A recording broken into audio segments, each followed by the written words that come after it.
قرآن کی ایک آیت ہے، اللہ کہتا ہے کہ میں جب چاہوں کسی کو بھی سیدھے راستے پر لگا سکتا ہوں۔ یقیناً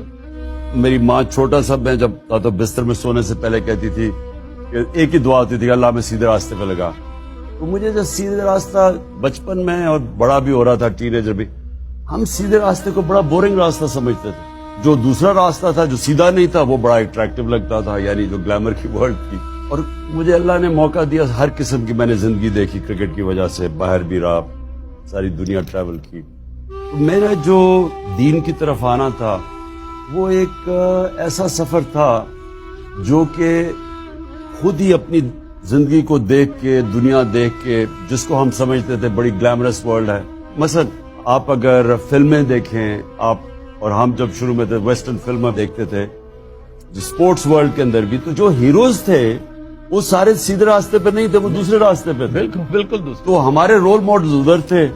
اور ماں کہتی تھی سیدھے راستے پہ لگو۔ میں نے اپنی زندگی میں آہستہ آہستہ ریئلائز کیا جو ہمارے رول ماڈلز پاپ سٹارز تھے انگلینڈ کے اندر، جو امریکہ کے اندر، تو میں ان کو ملا اپنی زندگی میں، ان کی پھر زندگیاں دیکھی، تو مجھے آہستہ آہستہ ریئلائز کیا کہ وہ جو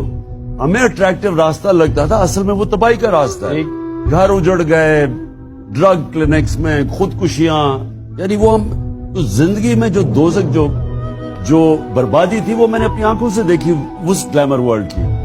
اور پھر آہستہ آہستہ سمجھ آئی کہ اصل میں سیدھا راستہ تو وہ ہوتا ہے جو کہ اندر سے انسان کو سکون دیتا ہے، خوشی دیتا ہے، بھلے سے مشکل کیوں نہ ہو۔ مشکل دیکھیں جی، اصل میں سیدھا راستہ نبی صلی اللہ علیہ وسلم کا راستہ، وہ ہے سیدھا راستہ۔ اب تو اس کی راستہ دیکھنے کے لیے ان کی آپ زندگی پڑھیں یا ان کی زندگی کیا تھی۔ تو ان کی زندگی تو بڑی مشکل زندگی تھی، آسان زندگی تو نہیں تھی۔ ان کی زندگی میں تو مسلسل چیلنجز تھے، اور وہ یعنی جب اپنے عروج پہ پہنچے، میں یہ ساری اپنے بچوں کو بھی بتاتا ہوں، جو ان کو عروج تھا جب فتح مکہ ہو گئی، جب وہ آخری خطبے پہ گئے، تو آخری خطبے پہ لاکھ لوگ عرفات کے اوپر نیچے جمع ہوئے، بڑا زبردست خطبہ ہے ان کا، ہیومن رائٹس کا چارٹر ہے، اگر آپ اس کو پڑھیں تو آخر میں وہ پوچھتے ہیں کہ لوگوں کو کہ گواہی دو اللہ کے سامنے کہ میں نے دیانت داری سے اللہ کا پیغام آپ تک پہنچایا۔ تو وہ جب پہلی روب جاتا ہے، پھر وہ 10 روز پہ پیچھے جاتے ہیں، وہ پیچھے آواز کرتے تھے، وہ پیچھے آواز جاتی تھی، تو جب پیچھے تک آواز پہنچی تو ایک شور اٹھ گیا کہ ہاں نبی آپ نے